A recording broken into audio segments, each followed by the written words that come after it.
Добрый день! В эфире программа «Тема дня». Меня зовут Елизавета Ротарь, и поговорим мы сегодня о работе муниципе Камрад. Гость сегодняшней программы – заместитель примара муниципе Камрад Степан Кара. Приветствую вас, Степан Дмитриевич. Здравствуйте. Итак, 29 февраля состоялось 5-е заседание муниципального совета города Камрад, на котором было рассмотрено более 70 вопросов. Некоторые из них привлекли наше внимание, и хотелось бы в рамках данной передачи, чтобы мы с вами обсудили эти вопросы. Но вначале я хочу спросить вас, насколько сложно сегодня работать заместителем примара столицы автономии, Камрад. Ведь решение основных проблем города все-таки ложатся на плечи заместителей. Работы хватает, конечно, при мэрии, там ее никогда не бывает так, чтобы было мало. В принципе, для меня эта работа не новая, я уже давно являюсь муниципальным советником, уже 3-й созыв подряд, поэтому все вопросы, связанные именно с примарией, они для меня уже... С городом, да? Именно с примарией, с города, с нашими жителями, населениями, с основными острыми проблемами. Эти проблемы все мне давно знакомы. Уже будучи, когда я еще был муниципальным советником, предпринимались какие-то действия на решение этих проблем. Поэтому сегодня должность заместителя примара – это та должность, на которой уже больше возможностей для решения и достижения тех или иных задач. У примара 3 заместителя, да? Да. Есть какие-то направления в работе? Кто чем занимается? У примара есть первый заместитель, это по финансовой части, как первый заместитель, это я. Вы первый заместитель? Да. Есть заместитель по юридической части, это Зелинская Ирина Сергеевна. И есть у нас заместитель, так скажем, по хозяйственной части, это Балджи Виктор Сергеевич. А какие приоритеты, цели, задачи вы ставите? Возьмем 24-й год, не будем далеко Приоритеты, заглядывать. конечно, у нас в городе мы стараемся как можно больше реализовать проекты по укладке водоснабжения и канализации, потому что это является одной из самых острых наших проблем города уже на протяжении многих лет. И мы, конечно, пытаемся в первую очередь реализовать именно этот проект. Но сегодня полностью решить эту проблему за счет местного бюджета, за счет бюджета примарии практически невозможно. Поэтому мы изыскиваем средства и из других источников. Но вы не просто изыскиваете, вы их находите, Мы их находим, да, слава Богу, находим, получается. И уже какая-то работа у нас идет. Кроме этого, у нас еще в приоритете в городе, конечно, это дороги, потому что мы проводим ежегодно, мы проводим анализ, мы проводим опросы среди жителей, и мы выявляем те направления, которые более необходимы для наших горожан. И хочу сказать, что самая большая просьба от камрадчан – это дороги. Это дороги, поэтому мы всегда стараемся особое внимание уделять хорошим, качественным дорогам. Это не просто посыпать щебнем, делать в белом варианте, но уже стараемся делать из асфальтного покрытия, либо из брусчатки. Да? Потому что сегодня для примарии даже где-то выгоднее делать сегодня из асфальта, потому что мы ежегодно тратим огромное количество финансовых средств на то, чтобы мы дороги ремонтировали из щебня. Дождь пошел, дорогу смыло, все, денег, можно сказать, что денег уже нету. Поэтому мы приняли решение, что, может быть, делать чуть меньше объема, но мы должны делать дороги качественно и как они должны быть.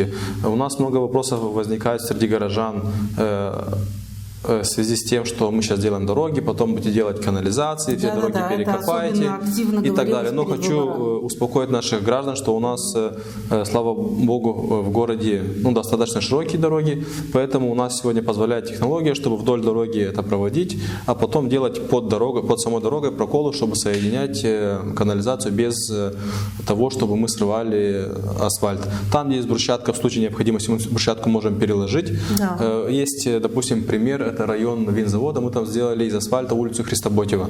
Все мы знаем, что там идет укладка нового водопровода, новых канализационных сетей. И вот сейчас буквально на следующей неделе то приедет компания, которая будет делать проколы под дорогой. Но хотя бы люди уже 2 года ходят по нормальной дороге. Не так, как раньше.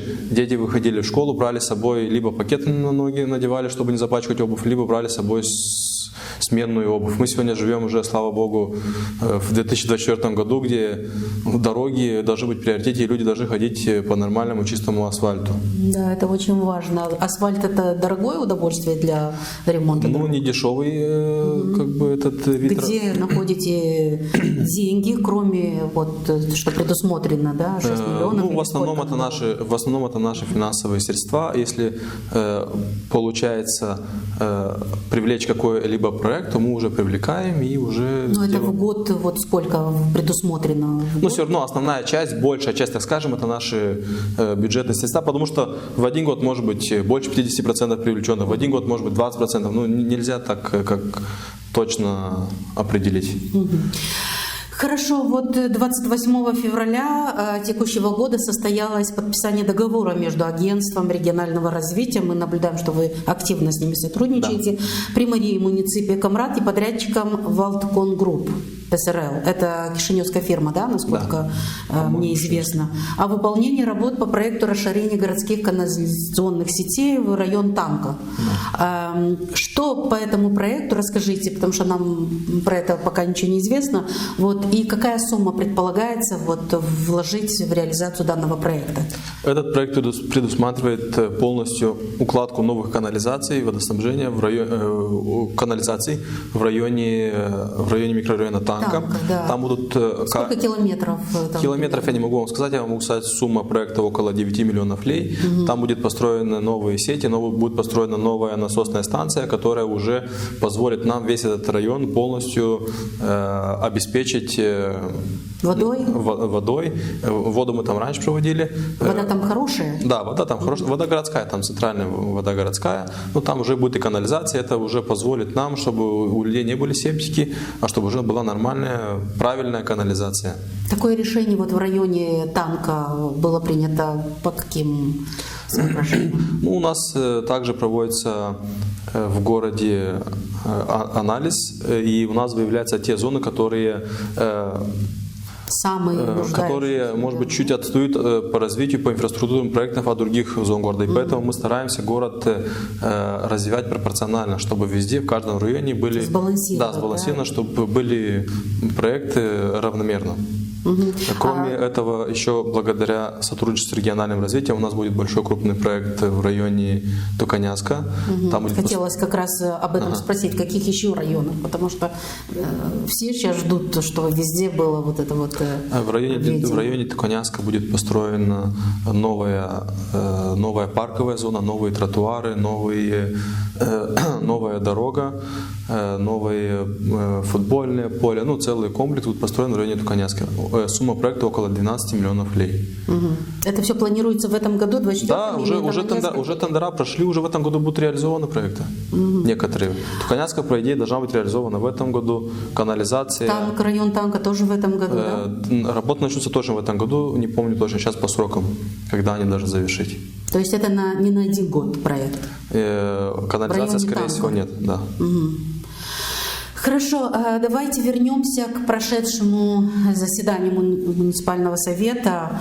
Многие жители ждали, что будет примар и отчитается за поездку в Румынию. Но его самого не было, за него отчитались его заместители, да? Да. Можете чуть подробнее рассказать про эту поездку, для чего, в чем была необходимость, насколько мы знаем, что было потрачено, об этом говорилось на заседании совета, что было потрачено 1500 лей, да? 1500 лей ли только, или может быть еще больше, и результат какой этой поездки? Действительно, была такая поездка. В принципе, это обычная рабочая поездка, ничем не отличающаяся от других. Такие поездки в практике, они всегда есть. Все примары ездят, не только примар Камрада, но и другие примары. Эти поездки нужны для того, чтобы примария налаживала какие-либо контакты с другими городами, для того, чтобы в дальнейшем была возможность у нас привлекать проекты в наш город. В принципе, эта сумма не такая большая, и я думаю, что... жители наши должны знать, правильно? Учитывая, что это деньги с бюджета, да. а бюджет мы понимаем, как формируется. Но на заседании было сказано, что там в Румынии, да, обсуждался проект по катакомбам и по благоустройству Елпуга. Да? Что это за проект? Расскажите, и что планируется, и были ли подписаны какие-то соглашения? У нас были наши партнеры из Румынии, Приморье Муниципий Камрад. Они предложили нам участвовать в двух проектах. Один проект — это по благоустройству поймы реки Елпуг от улицы Освобождения до улицы Гаврилюка. Благоустроить полностью ту зону Елпуга. Имеется в виду парковые зоны, сделать саму русло реки Елпуг. Сделать там зону отдыха? Сделать как зону отдыха, потому что это сегодня Елпуг — это центральная часть нашего города, и это как раз то место, куда люди могут пойти погулять, там, где они могут заняться спортом, на велосипеде покататься. Эту зону мы проектируем и уже запланировали именно для таких видов проектов. Кроме этого, также мы участвовали в одном проекте по восстановлению катакомб, чтобы мы должны в городе сделать одну туристическую точку, чем будет привлекательный наш город, куда могли бы приезжать туристы и что мы могли бы рассказать им о нашем городе. На сегодняшний день город Камрад имеет такие вот объекты туристические? Вот как раз хотел сказать, что у нас сегодня в Камрате, к сожалению, нет таких каких-то таких значимых, крупных и либо раскрученных туристических объектов. Вот такую зону, я думаю, что мы должны создать в городе. И как раз таки катакомбы, на мой взгляд, думаю, что были бы очень интересны для наших очень даже интересно, туристов. Где конкретно планируется? Планировалось в центре, прямо под парком. Прямо под центральным парком. Да, есть мы нашли старые карты, на которых показана схема расположения этих катакомб. И как раз таки под нашей парковой зоной есть несколько ответвлений катакомб. И как это будет, то есть как этот проект будет реализовываться? Что вы будете делать? Восстанавливать их, реставрировать. Они по факту внутри они есть, они как бы они есть, целые, но они сейчас заложены. Ну, не все заложены, некоторые входы заложены, но это сегодня можно восстановить. А есть входы, где они есть входы. У нас раньше был вход в Центральном парке. Потом у нас много входов есть по улице Победы с домов. Также вход был, где здание Унион Финосы. У нас есть несколько точек в городе, где есть входы в эти катакомбы. И когда этот проект начнет? Мы сейчас только участвуем, пока результатов еще нет. Мы подали все документы, результатов пока нет. То есть это в планах, пока на будущее? Подали документы, надеемся, думаю, что все будет хорошо. Интересный будет очень проект, а кроме катакомб, что еще у нас в городе интересно было бы для туристов? Я думаю, это в первую очередь. Кроме этого, у нас в городе красивый винзавод, у нас в городе красивый собор, куда, в принципе, туристы приезжают и посещают. Но эти объекты уже работают. Эти объекты уже работают. Также было бы неплохо, я думаю, что на территории муниципии Камрад создать конеферму, потому что, как-никак, история нашего города именно связана с символом лошадью, поэтому было бы неплохо также создать в городе такую зону. Также мы это планируем. У нас есть ребята, которые также проявляют инициативу. В сторону Кирцева, где у нас проходили, если знаете, скачки в прошлом году. Вот там мы и планируем какую-нибудь такую интересную зону благоустроить. Это тоже очень большой, серьезный проект. Большие, наверное, финансовые средства нужны будут. Хорошо. Еще один вопрос, который обсуждался на заседании и был одобрен большинством голосов советников, это покупка нового автомобиля для Примара. 600 тысяч леев. Не могу пройти мимо этого вопроса, потому что сегодня, мне кажется, в городе только это и обсуждают наши жители. Советники выделили эту сумму для покупки автомобиля, может быть, в лизинг, как там говорилось. Аргументы Приморьи какие, в чем необходимость новой машины? И второй вопрос сразу задам. Что будет с старой машиной? По-моему, тоже Шкода есть у Примара. Сегодня машине, которая есть в Приморье Муниципии Камрад, на которой передвигается Примар, уже этой машине 12 лет. 13 даже. 13 лет этой машине. Эта машина покупалась новая тоже, да? Эта машина покупалась новой в 2011 году, если не ошибаюсь. Эта машина уже имеет большой пробег. Кроме этого, машина уже часто ломается. Совсем недавно на машине мотор поломался. И сегодня содержать эту машину, затрачивать средства на ее ремонт, обходится при мэрии дороже, чем оплачивать лизинг за новую машину. Кроме Сколько это примерно денег уходит на ремонты, допустим, одной машины? Вот вы недавно отремонтировали школу. Я не могу вам сказать точную сумму, чтобы... Ну, не маленькие деньги мы считали, и получается, что выгоднее сегодня оплачивать лизинг, чем оплачивать ремонт машины. Кроме этого, нам сегодня приезжают часто гости в город, в наш муниципий. У нас при мэрии нет ни одной нормальной машины, новой машины, с которой мы могли бы... Показать город, да? Да, чтобы мы могли встретить гостей нормально, показать им город, встретить на том уровне, на котором это должно быть. И сегодня, когда мы говорим о сумме 600 тысяч лей, это не так, что эта сумма сразу будет оплачена. Кроме этого, будет проходить тендер, где будут участвовать компании, они могут предложить сумму 550 тысяч лей. Если брать в год, то это около 120, 130, 140 тысяч лей, не больше в год. Будем оплачивать лизинг за... Лизинг на сколько лет? Ну, если брать на 4 года или на 5 лет, так. Будет... А вообще в Приморье сколько машин есть на балансе? В Приморье на балансе есть около 6 машин, 7, если не ошибаюсь. Это хозгруппа, это реабилитационный центр, это одна машина на 3 заместителя, машина примара.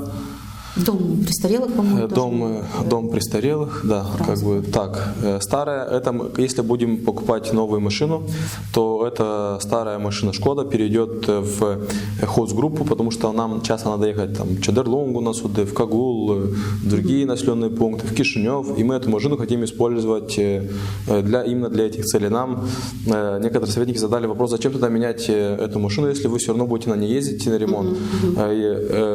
Ответ такой, что сегодня примар не только на территории Молдовы передвигается, он может выехать за границу, он может поехать в Румынию, в Польшу, в другие страны, на Украину. Это, получается, поездки, они не дальние расстояния, поэтому сегодня опасно на этой машине ехать на такие дальние. Примар ездит на машине? Ну да, бывает. Допустим, позапрошлом году ездили, и в Турцию ездили на машине. У нас много поездок было загранично именно на автомобилях.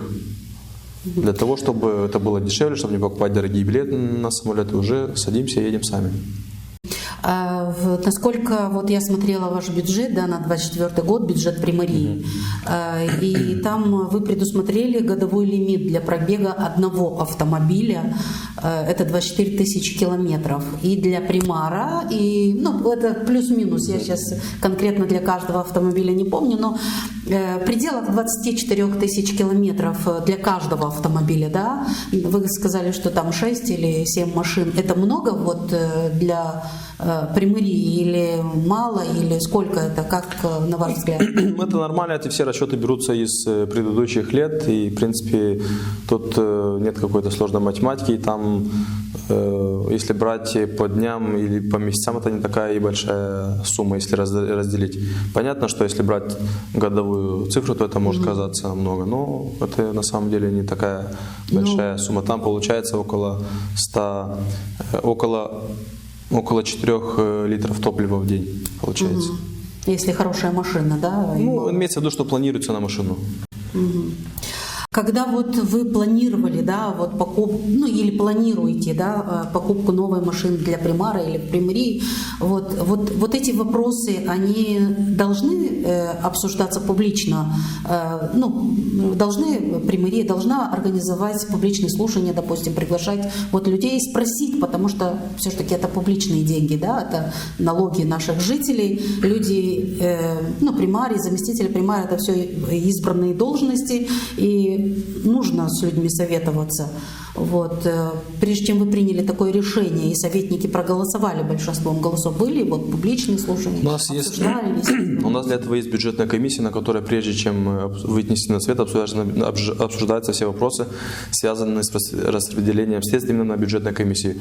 После этого все вопросы выносятся на заседание муниципального совета, в том числе этот вопрос вынесен на заседание муниципального совета, где советники проголосовали и высказали свое мнение. Сегодня у нас общество, это наши муниципальные советники, потому что именно им доверили люди свои голоса и доверили им, чтобы они принимали те или иные решения. Да, но Сегодня я считаю, что нет необходимости созывать по каждому такому поводу какие-то там общественные слушания, потому что если мы будем постоянно собирать по таким поводам слушания, то это важный вопрос. будет, я думаю, что это будет больше, наверное, больше блокировать работу примарии, чем как-то способствовать этому, потому что не каждый поймет, для чего это делается. Сегодня есть руководство города, сегодня есть муниципальный совет, которому на 4 года доверили руководить нашим городом и показать результаты своей работы. Я думаю, что оценку всем этим действиям будут показывать наши жители именно во время выборов, потому что, на мой взгляд, в городе ведется огромное количество работы, и те или иные финансовые средства, благодаря продуктивному и профессиональному подходу, мы привлекаем сегодня огромное количество проектов, которые помогает нам уже реализовать и другие проекты. И поэтому, когда мы покупаем сегодня автомобиль, мы его не покупаем для каких-то личных нужд. Опять же, мы его покупаем с целью экономии, повторюсь. Потому что сегодня нам выгоднее купить новый автомобиль, чем содержать старый автомобиль. Вот вы сказали, что результат это, например, приведу вам пример, когда у человека дома старое отопление, и он себе ставит новое отопление, и у него спрашивают, что ты ставишь себе новое отопление, оно же дорогое. Да, а никто не говорит, что оно 2 раза эффективнее. Немножечко другое. Может быть, в приоритете было бы целесообразнее потратить эти деньги на что-то другое, понимаете? Вот, может быть, люди бы сказали, что есть более проблемы. Для этого есть примар, для этого есть и совет, для этого есть специалисты, чтобы мы выставляли те или иные приоритеты. Понятно. Это все мне понятно. Но вот есть, вот вы сказали, что выборы определят, да, целесообразность, но когда вот идут выборы, советники, они же, мы же знаем, да, советники ходят из дома в дом, люди их избирают, но они же не говорят, допустим, людям, что они будут в первую очередь покупать новые машины там или поднимут налоги, которые тоже, кстати, пару заседаний были повышения налогов. С чем это тоже обусловлено? Хочу сказать, что в Камрате одни из самых низких налогов по всей стране. Так, на всякий случай. Сегодня в Камрате, если брать в пример другие регионы, не просто ниже, а значительно ниже процентная ставка, чем в других районах. Камрат сегодня развивается очень бурно, очень активно, и я думаю, что сегодня человек, когда платил налог 100 лей, если он будет платить 130 лей, я не думаю, что это в год. Я не думаю, что это сильно повлияет на его бюджет, но в целом в городе это собирается миллионы лей, на которые мы можем делать те же дороги, те же тротуары, те же спортивные площадки, тот же спортзал. Поэтому я считаю, что многие с этими налогами больше занимаются популизмом, чем заботятся о наших граждан. Допустим, лично я из беседы с нашими жителями, когда человеку объясняешь, рассказываешь, что сегодня это незначительная сумма, там 20 или 30 лей в год для одного. Поэтому они могут оплачивать, потому что... Те, которые могут, они могут. Мы ничего... Но есть у нас жители, которые и не могут. Может, для них... Я думаю, человек, если может оплачивать в год 100 лей, он сможет и 120 лет платить. На 20 лет больше он сможет оплатить. Сегодня 20 лей – это одно кофе у нас стоит сегодня 20 лей. Те, кто не может платить у нас, мы понимаем, те, кто не может платить, они не платят. Так те, кто может платить, они платят. Хорошо, вот я все-таки свой вопрос привожу к тому, что, может быть, жители сказали бы, что нужно что-то другое для города, да, все равно нужно мнение жителей учитывать. К примеру, вот у нас есть большая проблема транспорта в городе, да, сколько сейчас стоит езда в маршрутке, вот, билет маршрутки у нас в городе? Около 5 лей. Около 5 лей. Может, для многих, может, целесообразнее было бы пустить бесплатный маршрут по городу. Как вы считаете, вот этот вопрос? И примару ходить пешком предлагаете? Почему примару пешком ходить? А на чем ходить, если машина поломана? Нет машины. Старая машина, Шкода. Нет, вы, видимо, не совсем понимаете, для чего это делается. Сегодня у нас... Вы объясните, чтобы мы я понимали, объяснил, что, допустим, элементарная ситуация. Примар из Кишинева, у него машина поломалась. Надо тянуть примар стоит, примар стоит на дороге с поломанной машиной. Это нормально разве? Это лицо нашего города, во-первых.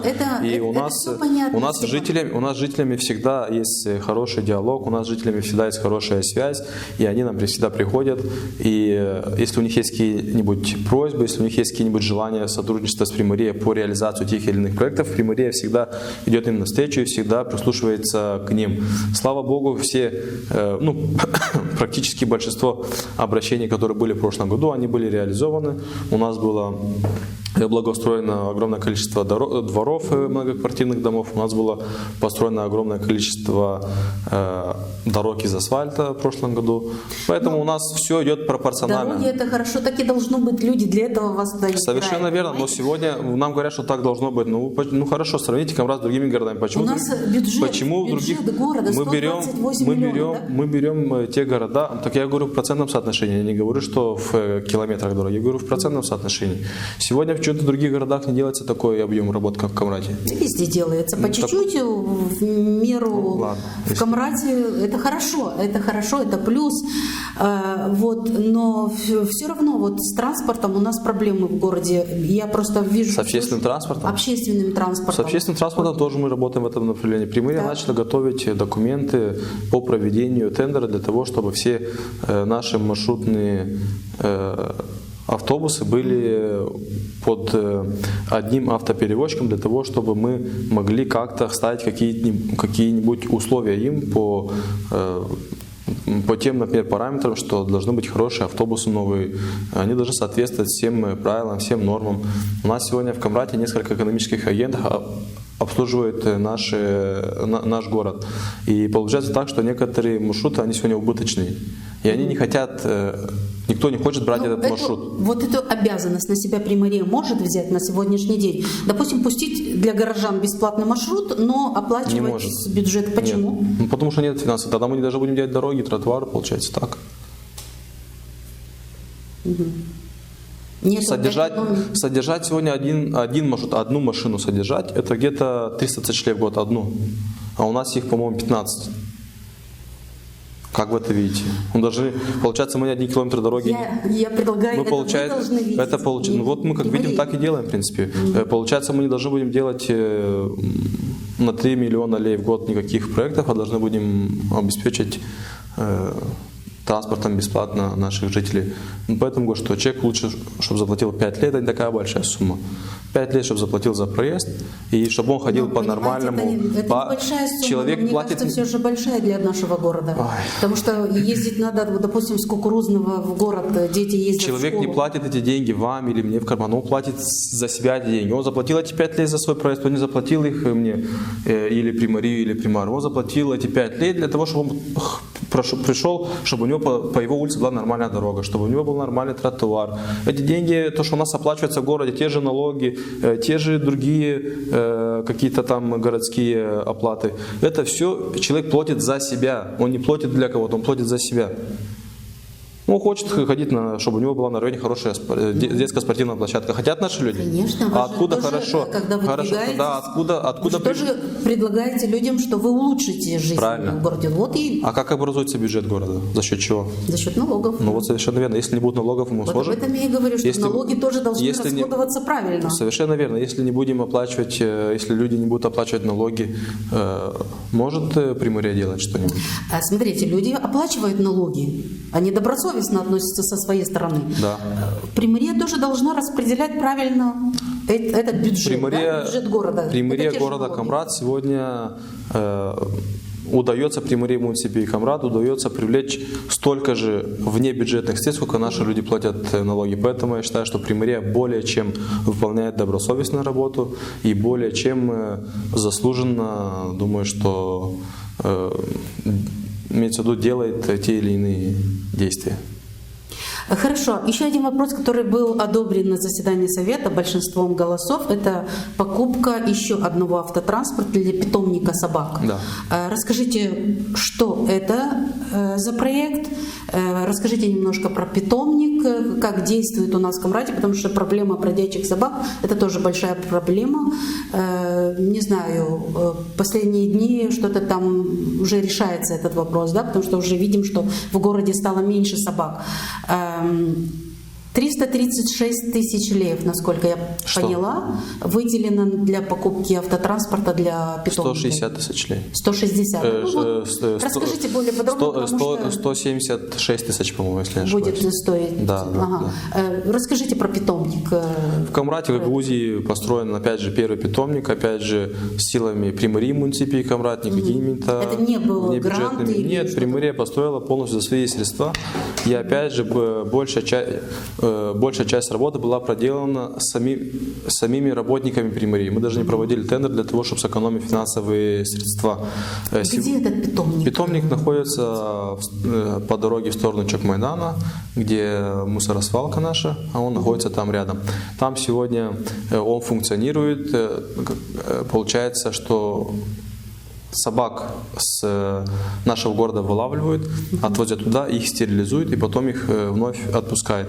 Собаки, которые агрессивные, они там содержатся на постоянной основе. Насколько собак предусмотрено содержание? Сейчас там уже построено, если не ошибаюсь, около 20 отсеков для собак. А есть уже предусмотрены работники специальные, кто будет за этим? У нас этим питомником занимаются волонтеры наши. Спасибо огромное им для того, что они находят время, что они находят силы для того, чтобы они также проводят сбор финансовых средств для того, чтобы покупать корма этим собакам. Где-то Примория помогает, но общими силами, слава Богу, большое им, повторюсь, спасибо за то, что они заботятся о нашем городе.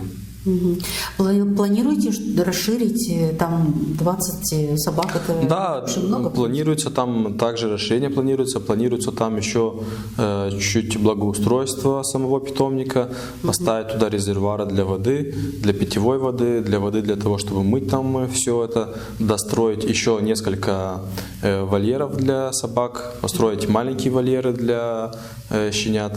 Ну, есть там определенные идеи, которые мы постараемся реализовать в этом году, потому что в прошлом году сколько у нас было финансовых средств, столько мы как бы и вложили, настолько и сделали.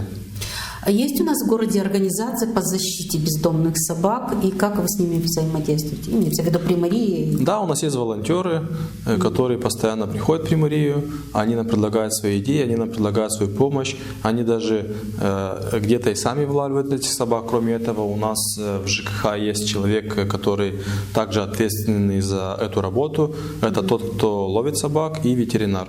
Получается, они вместе с этими работниками выполняют всю эту работу. Мы видим, что в городе сегодня действительно стало, собак, может, не меньше стало, но сегодня стало меньше агрессивных собак. Потому что у нас проблема, в принципе,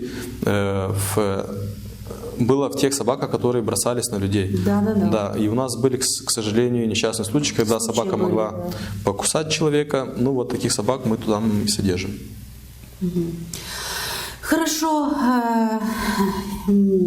Примория, давайте о хорошем уже, да? А то только о проблемах говорим.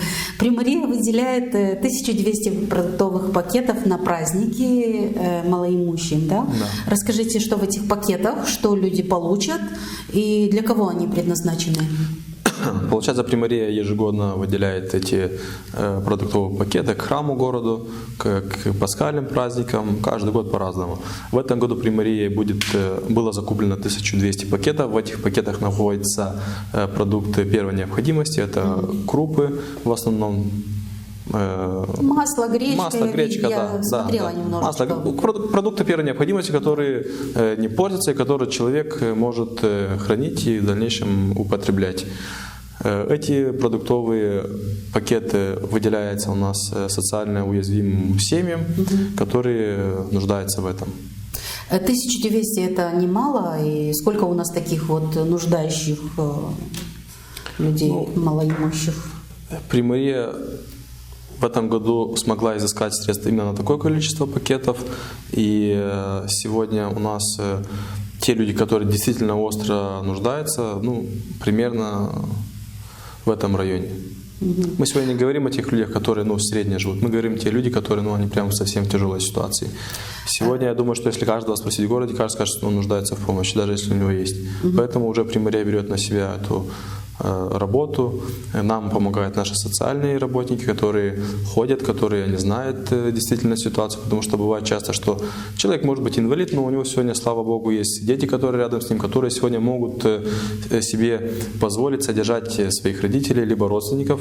И хочу также выразить слова благодарности тем жителям, которые приходят и прямо при мэрии сообщают, что нам не нужно, что мы сегодня в силах передать этот пакет тому, кто действительно нуждается. Потому что бывают случаи, что, допустим, многодетная мать, да, там, или, даже, может, не многодетная мать, может быть, но она сегодня не инвалид, она сегодня реально нуждается, она сегодня реально в затруднительном положении. Иногда мы идем и на такие, что тот, кто отказывается, мы уже передаем дальше другим семьям.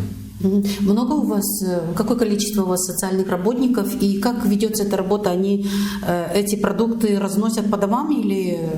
У нас эти продуктовые пакеты, люди, которые могут прийти сами забрать, забирают сами. Те, которые не могут забрать, уже наши социальные работники, когда идут обслуживать наших или тех людей, которые за ними закреплены, они уже им привозят домой эти пакеты.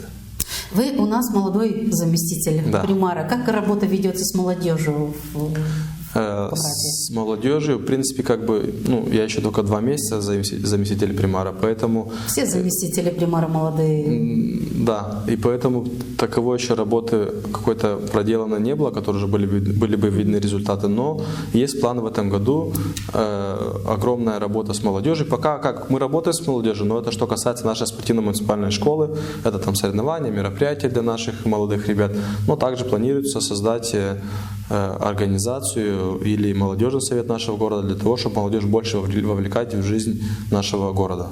Как вы информируете жителей о работе примарии, да, кроме сайта, потому что сайт это понятно, что хорошо, что есть, но это, мне кажется, с Нового года мы попросили наш отдел СМИ, чтобы они более активно занялись тем, чтобы оповещать наших граждан о работе, поэтому у нас были созданы во всех социальных сетях страницы примарии, это телеграм-канал, это Viber, это Facebook, везде есть наши страницы, где жители нашего города могут прочитать те или иные новости, либо объявления.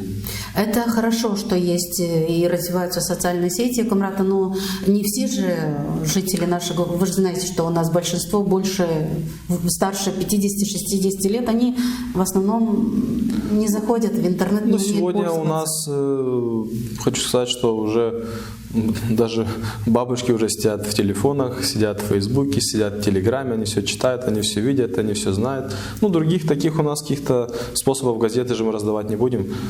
У нас такая вот. Какие мероприятия запланированы на весенние праздники? Все-таки у нас весна.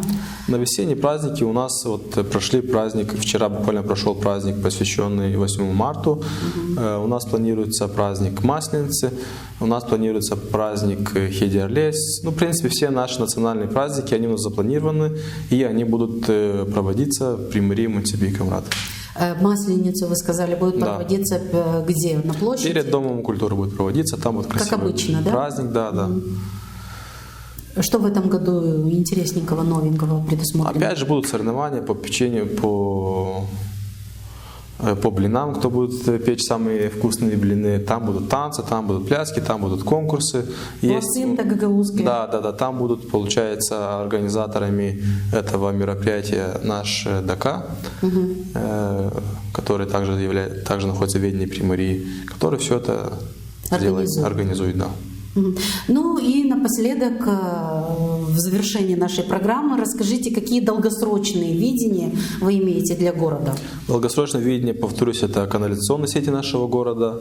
Мы должны эту проблему как можно скорее решить и уже, наконец, чтобы наш город на многие годы забыл об этой проблеме. И у нас также есть в планах, мы хотим развить именно пойму реки Алпук, чтобы эта зона была парковая, красивая зона, чтобы она была современная зона, где будут включать в себя целый комплекс из инфраструктуры это спортзал, это беговые дорожки, это тротуары для прогулок, какие там развлечения для молодежи нашего города.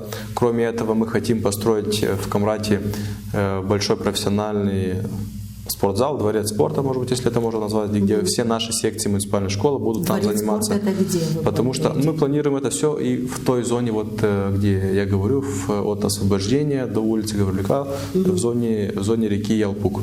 Потому что у нас практически все наши секции спортивно-муниципальной школы сегодня арендуют спортивные залы.